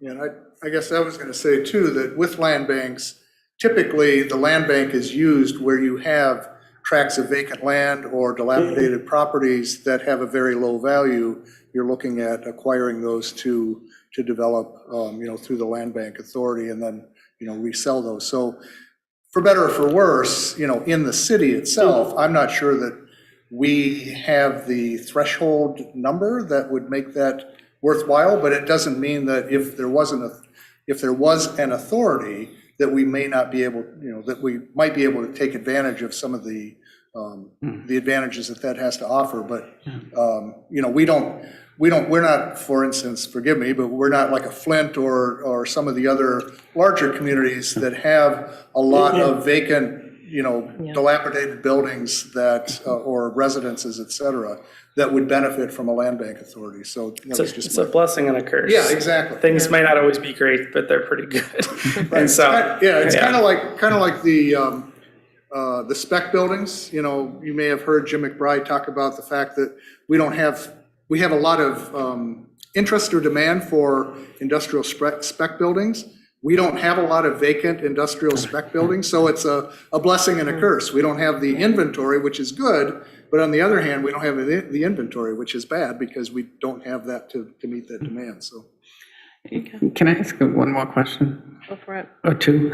One is, my understanding is that Mishta, if you have someone who's in Mishta housing, they can get a $10,000 grant to buy a house. Is that correct?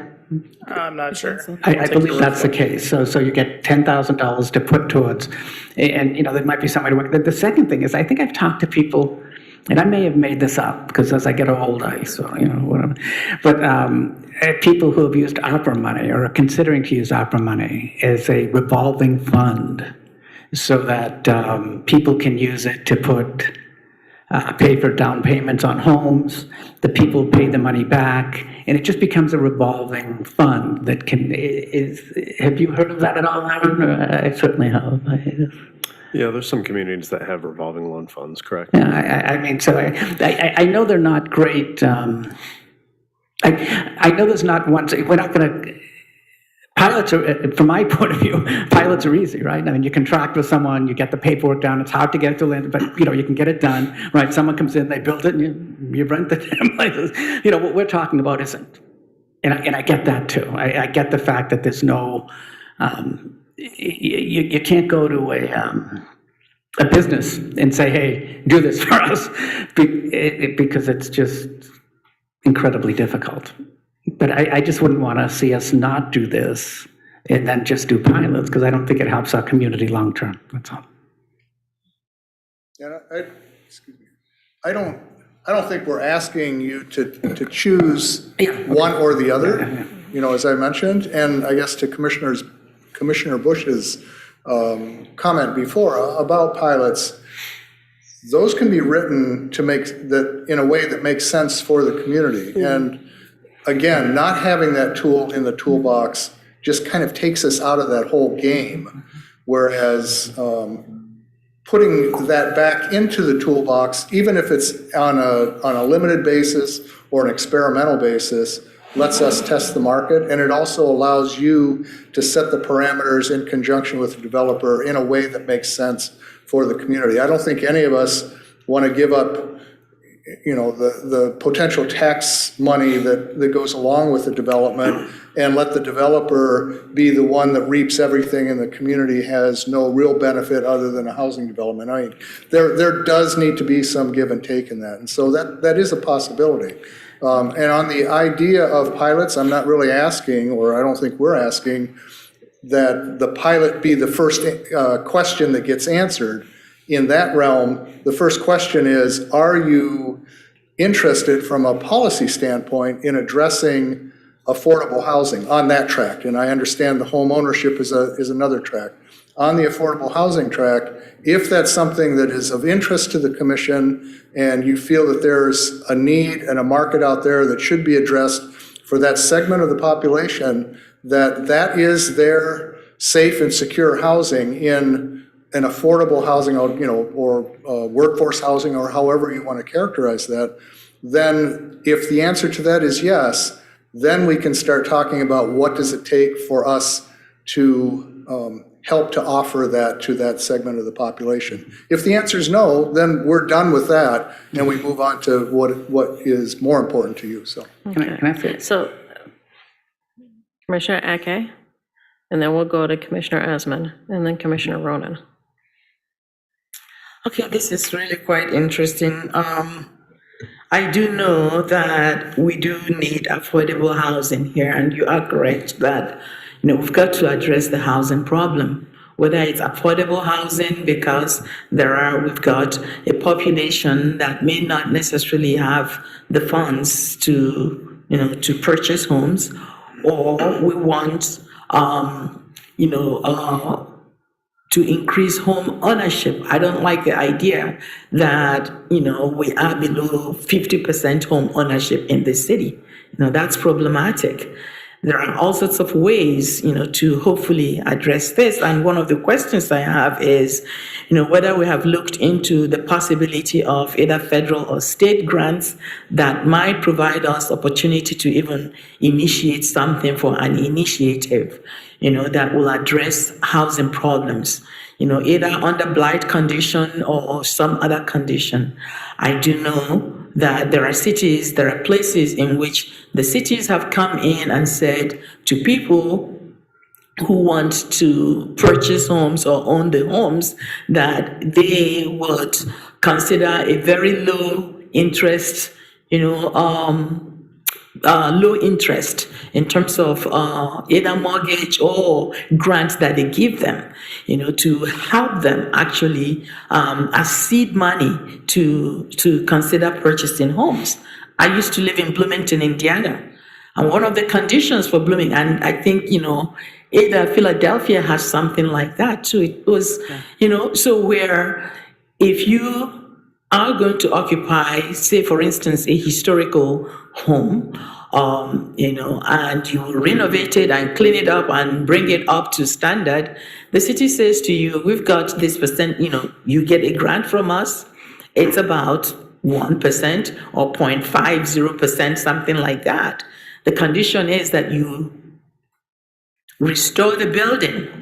And so that way, whatever money comes back in terms of interest helps to sustain the fund that we eventually use. But I'm thinking that this is where we can collaborate with banks, because they do collaborate with banks. So it becomes a partnership between the city and, business, community in this case. Banks are there.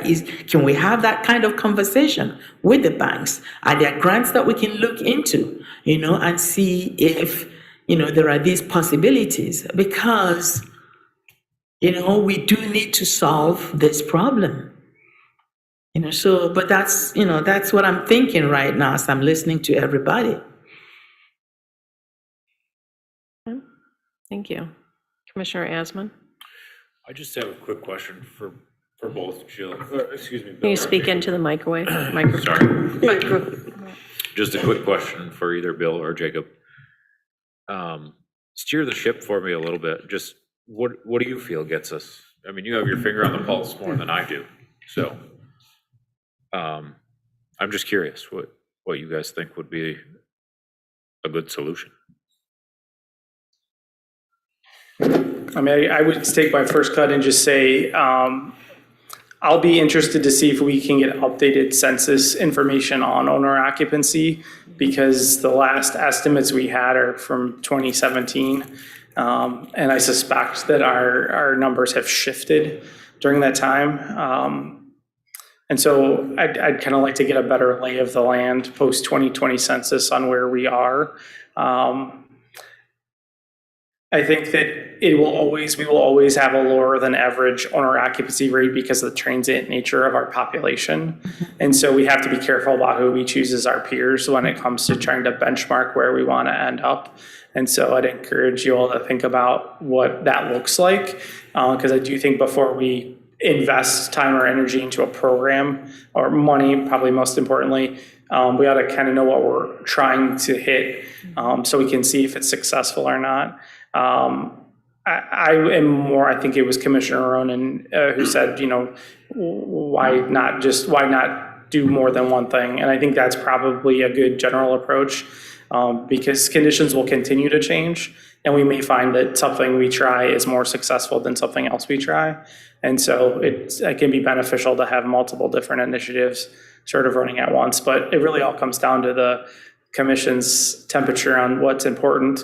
I wasn't sure if owner occupancy was still a high priority. Mm-hmm. It's been historically a very high priority. And so knowing that is very helpful and would probably put us in a better position to begin dreaming about what policy solutions might make the most sense. But like I said, it really helps to know more about what the commission's ultimate desired outcomes are.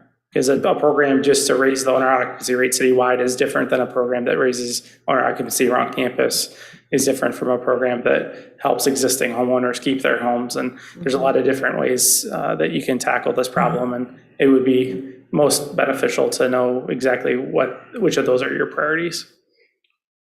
Are we a rarity because we're kind of circled by Union Township?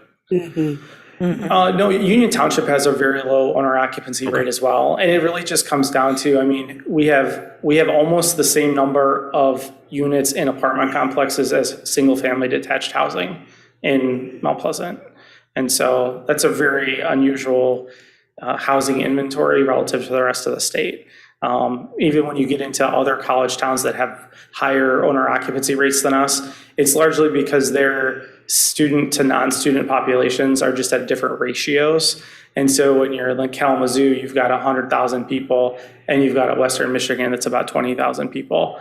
When you've got a 15,000 person university in a 30,000 person urban area, those apartment complexes just have an inundation effect on our numbers. It seems like I'm sorry. No, go ahead. I was just going to say, it seems like we stand alone in Michigan cities, university cities. A lot of them have a big draw from a larger population, I guess. I'm not aware of another city that has a large university where the students make up such a significant amount of the local population. In Michigan, we're definitely the smallest city with the biggest university, which is great. We're very happy, and we hope that university gets bigger again. It may not, though. Commissioner Ronan. Yeah, I think the average numbers nationally are 50% for college towns, when I was saying that number. That's the national average. Ferris State, for example, has a higher home ownership than we do in Mount Pleasant. So is that Big Rapids? Is that what that's called? Yeah, so I mean, we're significantly below when you compare even college cities like us, right? I mean, there's room for movement here. I don't disagree with you. I still see Grand Rapids as a draw. If I lived in Big Rapids, I would not hesitate to commute to Grand Rapids. I got it, right. You know, so I think where if I lived in Mount Pleasant, I would Yeah, the other thing we have going is we're the second poorest county in Michigan. Out of the 83 counties, we're number 82. So, I mean, if you're thinking about how you're going to increase wealth, I'm not suggesting this is the be-all and end-all, but home ownership is. So I think I'd be interested in a combined model, as you're talking about, pilots and stuff. But I don't know that I'd move ahead on a pilot. I wouldn't argue to move ahead on a pilot project until we had this other piece in place. Because again, I view the pilot project as being low-hanging fruit. You contact, you deal with the company, you set the paperwork down, and there's lots of people who will take care of that. I'm in favor of that, but I'm in favor of that after we also have the second piece in place, which is more difficult. So I'm done. Thank you. Commissioner Bush. Do we have any data, and I'm sorry if this is in here and I didn't see it, but do we have any data on the housing in Union Township in terms of apartment complexes that already exist and their population, like what percentage are occupied with campus being smaller and all those apartment complexes? Do we know how thoroughly they're rented right now? No, we don't have access or current data. I am in pretty regular contact with their planning, building, and rental inspection folks. And most of what I've heard is that it's a similar situation to in the city. I don't think there's widespread unit vacancy, but the number of occupants in units is lower than it's historically been. And it's a different mix of population. And so I've heard some anecdotal feedback that there's people coming to Mount Pleasant in search of affordable housing opportunities that are getting pushed out of other communities in Michigan where rents are accelerating. And so there's a lower rent opportunity. I wouldn't mistake that. I say lower rent for affordability, because if you're making, my best example is we've got a trailer park in the community that's a source of conversation quite a bit. And, the folks who live there aren't going out with a realtor and looking at 5 different options and then settling on living there because it offers everything they're looking for. They're there because the choice is there, or homelessness, or an even less quality living environment. And the type of affordable housing that a pilot facilitates is really intended to help reach folks that are working, but that their existing options are substandard. And so it's an opportunity to kind of lift themselves out of a dangerous environment. And I think that's part of that ladder towards homeownership. Just like we've got organizations of this community that help folks get clothes to go on job interviews and help them get food. If you're not fed, if you don't have a stable, safe roof over your head, you're not going to be in a position to eventually own a house. So part of that journey towards homeownership for some people is going to have a rung on that ladder that takes them through an affordable housing development potentially before they're able to get positioned for homeownership and homeownership success. I was just wondering if there was a way to access some of that data and figure out if there's a way to use already existing buildings that are, I mean, admittedly not in the city of Mount Pleasant, but still obviously part of our community.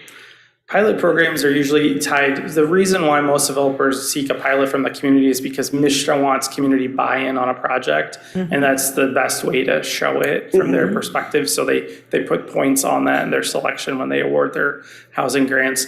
They're typically looking to do that for new housing because they want to know that their investment is going into something that's up to current codes, that's going to be there for 50 years. I'm not aware of when they do existing projects, there's usually a significant amount of rehabilitation that takes place along with that grant. And I would conjecture that most of the apartment complexes in our community are probably in that middle zone, where they're not new, but they're not at full rehab, and that would stand in the way. I wasn't necessarily speaking about a pilot program specifically, but just any options towards figuring out if we have empty apartments. I mean, the way that usually works is through filtering, and so it's just like anything else, older housing, if it's in a less desirable location, if it doesn't have the amenities people want, over time, people are going to choose other newer, better types of housing, and that housing is going to filter through the system until, for better or worse, that often leads to neglect of the property because it's no longer, cash flowing, and people aren't willing to make that investment in it. Or they make the investment and it may lose its affordability because it's been improved to attract a higher quality of tenant. And so that's why, with that strategy, there's some advantage to continuing to bring new housing into the market. I know that I've had people ask me a lot of questions about planning stuff because they know it's my job, and just friends of mine and people in the community, and they'll say, well, why do we build so many apartments? Don't we have enough apartments? And it's like, well, we have a lot of cars too, but we still build a lot of new cars every year because housing doesn't last forever.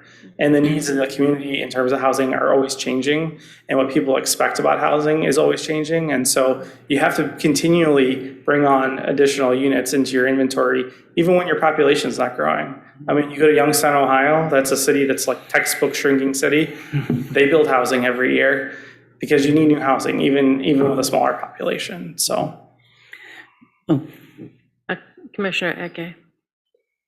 But part of our challenge, though, is that we don't have space in terms of expansion, right? So we're either going this way or we're just simply, renovating, capturing what already is in there and then developing that. I'm curious. Years ago, I know that the state of Michigan had a program or project that it referred to as, recognizing certain cities as Renaissance zones, right? So I don't know whether we fit in there or whether, I know Midland at some point was declared a Renaissance zone or some section of Midland, but I don't know how we'll fit into that.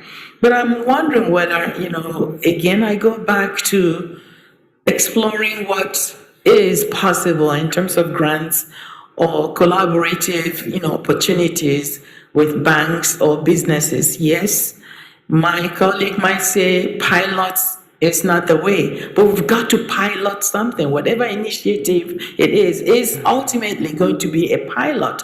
Let's start with something and then build on that. The issue then is sustainability. Eventually, we've got to start somewhere. The problem is that we are not even, I'm just troubled that we're not starting. Let's start with a project. And given what people that I talk to, one of the things they point at always is, we can't find affordable housing in Mount Pleasant. How is that possible? We don't want to go live in the same apartment complexes as students. They're not necessarily students. So what is available for people who are not students and who don't want to live with students, who have other what are the options? We've got to start somewhere. So that's why I'm going with this, what grants are possible, what, groups can you talked about Habitat for Humanity, but what about the banks? We've got tons of, a number of banks in town, or some that might be interested in taking a look at us. Yeah, I think tonight, one of the goals that Jacob and I had was to see where the commission was in terms of what your priorities were around housing, as opposed to trying to come up with the solutions about how we address those policy decisions. So, that's really part and parcel of the conversation tonight. And while I respect Commissioner Ronan's desire to look at trying to have more home ownership opportunities, I would say that that's a longer-term solution. So if we wait until we get to the point where we feel we're being successful in that, which means that we would have to set what that expectation of success is, that we would be giving up a number of opportunities for addressing the other side of the equation that I talked about earlier, the more affordable housing option, especially as we have folks or companies that come in that ask us, they actually come to us and say, look, we've been working with MSHDA, we're trying to parse out all the requirements and the criteria. We're trying to maximize our points. These are the areas that are targeted areas in your community that we've identified give us good points, but they also address the need. And then and so their first question is, what's your pilot policy? And we're like, well, there's the policy. And this tonight, and I just want to emphasize, from my perspective, and I think from our perspective, the conversation isn't really, do we do pilots or not? It's more about the bigger question, affordable housing, home ownership housing, et cetera. We have interest from the private sector that constantly comes in, and they've identified properties that are underperforming in our community. They have been vacant for a long time in some instances, and they're just sitting there on the tax roll at a lower amount, if you will, than what they could generate for the community, even with a pilot, than what we're currently seeing. Plus, it would be good for the neighborhood. And so those are the kinds of things that I think that we would be remiss in at least not bringing to your attention as a potential need out there. And again, I sound like I'm trying to sell something, but I'm really not. I'm just trying to get at the policy decision and the priority of the commission. Yeah, I think what I hope we're hearing is that they're both important. Absolutely. Yeah, and the low-hanging fruit for you is a pilot. And I just want to increase the height of that fruit. Okay, so I don't know how I can be clearer. I want that fruit going up a little bit. I want to see some of the hard work being done to deal with the current developers, the current property. We've had people come before the tax to get their taxes adjusted because they have less people renting. So they're saying, I've got this 100-unit, 1,000-unit place with apartments. I don't want to pay as much on my tax roll because I can't rent it for as much, and we're giving them tax reductions. That's not going to go down. That's going to go up. as CM used to. So, you know, our tax base is good. There's lots of reasons why this home ownership, it's not just for being nice. It makes sense for the community. The second thing, and I know I've talked too much tonight. The second thing is, I think we should charge Aaron with buying the trailer park out there and building small homes. What do you think? Any votes for? Only kidding. Commissioner Ake. Commissioner Ronan, I like your ideas. I do agree with you, by the way, you know, home ownership is long-term. What is urgent? I am thinking of what is immediate, what is urgent. People need affordable housing right now. It's urgent. You know, they are in crisis. Let's go for that. I'm going to say, let's go for that. Let's start there. I want to start something. And then we'll look at plan in the long run, 3-4 years from now. We'll look at the places where we can then begin to, you know, capture some of these, you know, homes, and hopefully people would buy into them. But we've got to start somewhere. We have to start somewhere. And for me, what is really, really urgent is making sure that the population that is in this community, some of the people who keep saying to me, there's no place for us, there's no place for us. And I'm thinking, yeah, what are you going to do? Yes, we need to address that, because honestly, look, this comes up in terms of development, sustainable development. You cannot, if you don't have a place where you're going to put down your head and sleep, you have absolutely no security. You're not thinking of anything else because you're not safe. You don't have affordable housing. You're going to go sleep under bridges. I see people sleeping under bridges. Okay, so security, housing, security, jobs. Therefore, we'll hopefully have secure cities too, and eventually we'll move to the next step. That's where I'm going with this. You know, I mean, I agree with you, by the way. I'm not saying I don't. I'm just simply thinking in terms of immediacy, what's urgent, what's immediate, and then the other one. Okay, I'm going to ask if there's any I'm done, by the commissioners way. that have not spoken, if they would like to say something at this time. Commissioner Alsager, Vice Mayor Simon. I would say that I would consider it a priority to look at the immediate needs for low-income housing. I think everyone has really great points, and I'm afraid what I say isn't really going to have much substance, but I think both are really important. Owner-occupied housing builds wealth, right? But in the meantime, there's clearly a need for people to have something to live in right now. There's clearly a market for that in Mount Pleasant. We have one of the highest poverty rates in the state. So, I mean, I think I would be interested in having further conversations around solutions towards both. So, Okay, Commissioner Bush, what are your thoughts on this? Oh, I thought I spoke. I spoke. I'm just asking everyone as we go down. Oh, okay, as we go through, sorry. What would you like to have happen? I agree that there's an immediate need, and that immediate need should be addressed. I know that there will still be, if we allow for a pilot to be piloted, so to speak, I know that we will be able to be put through several steps of approval to make sure it's in an appropriate location, appropriate style, appropriate, just everything that the community wants, and try that, but then develop a long-term plan or even shorter-term plan for owner-occupied incentives. But I think addressing the immediate need, and if other communities find success with a pilot, I don't see any reason why we shouldn't at least try to meet that immediate need. Do you guys know what Commissioner Ronan wants?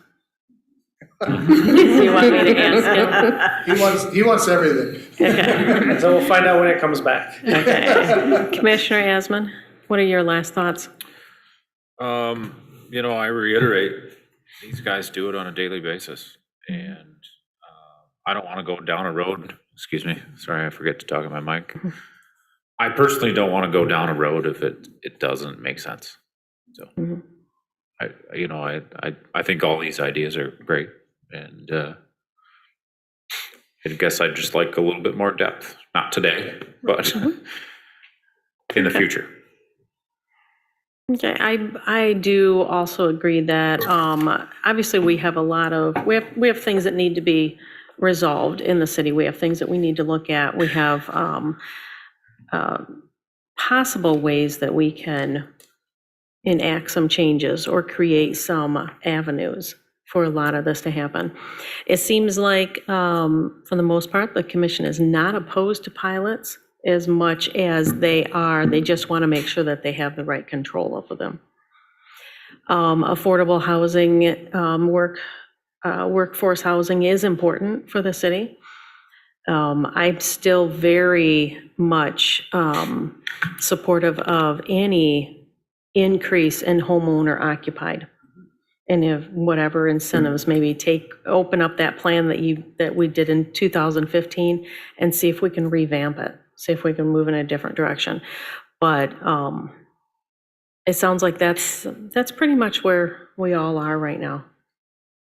Thank you. You know, one thing I will say, and I don't think that Mount Pleasant necessarily is unique in trying to address affordable or workforce housing. Been following the news recently up in Traverse City. Different situation, you know, they have a whole different economy up there than we do, et cetera. But again, they're struggling with finding quality, affordable housing that their workforce can live in and around Traverse City. So different circumstance, but the same issue, and they're trying to, you know, figure out what makes sense for them. So ultimately, whatever policy decision, which we're hearing tonight, you feel comfortable with, any of that will come back to the commission to refine and make sure that you're comfortable with what that looks like moving forward. And then, you know, if it doesn't meet your expectations, you'll let us know. I have no doubt of that, and we'll make those changes and, you know, tweak it and whatever. All right, thank you. The issue with Traverse City, and I should just keep my mouth shut. I'm going to get voted off the island. Sorry, I Okay. mentioned it. It's you know, again, if we had a 60% home ownership rate or 72% home ownership rate, then I'd turn to everybody, I'd say, we need affordable housing. You know, we need missing middle housing, or we need non-ownership housing. But when you've got a 34% home ownership rate, it's just a different picture. I don't know, you know, to me, anyway, it's just a different picture. I mean, the 70% I get, middle missing, you know, affordable housing type stuff.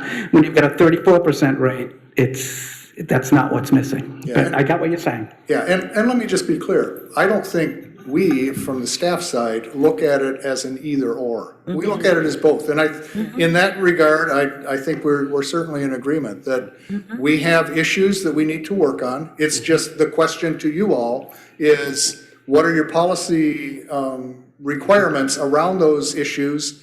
And if you have a priority, and we certainly weren't asking for a priority, but I'm hearing one, but if there was a priority, what is that? Otherwise, I'm not saying that, you know, we do one and ignore the other. I mean, we have a neighborhood resource unit that looks at some of the issues around home ownership and, you know, what makes sense, et cetera, and that may be something that we can talk to that group about too, to start looking at the nuts and bolts about what might make sense, that we can come back to you with that. But yeah, so that's kind of where we're at. Thank you. Love I you both. appreciate it. Thank you. Thank you. Thank you. I am going to entertain a motion to adjourn.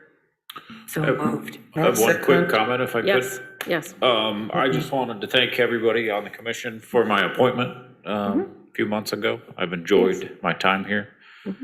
Kind of found a passion that I didn't think I'd ever have, so I hope it can continue after Tuesday, but I just wanted to say thank you to everybody.